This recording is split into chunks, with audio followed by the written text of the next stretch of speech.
পুলিশের আইজিপি আমাদের আশা ছিল তাকেও ন্যায্য বিচারের আওতায় নিয়ে আসা হবে, কিন্তু তার যে 5 বছরের কারাদণ্ড দেওয়া হয়েছে সেটাই আমরা সন্তুষ্ট না। কারণ সে যেভাবে সারা ঢাকা এবং সারা দেশে গণহত্যা এবং শিশু হত্যায় তার নির্দেশ হয়েছে। প্রথমত হচ্ছে আমাদের আন্তর্জাতিক অপরাধ ট্রাইব্যুনালকে ধন্যবাদ জানাচ্ছি, এরপর হচ্ছে ইন্টারিম সরকারকে ধন্যবাদ জানাচ্ছি।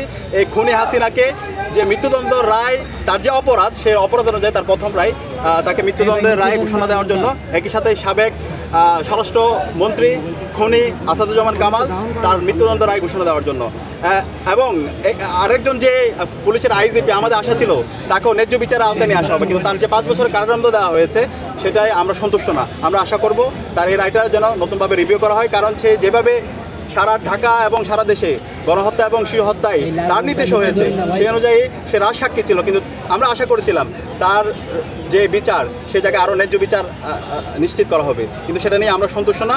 আমরা অনুরোধ করবো সেই জায়গায় যেন রিভিউ করা হয়। এবং একই সাথে এই খুনি হাসিনা এবং তার দোসররা আজকে এই দেশ থেকে পালাইছে, তাদের রাজনীতি কিন্তু ক্লোজ হয়ে গেছে 5 আগস্টেই। বাংলাদেশে আর তাদের রাজনীতি কখনো ফিরে আসার সুযোগ নাই। আজকের রায়ের মাধ্যমে তাদেরকে একদম কবরস্থ করা হয়েছে।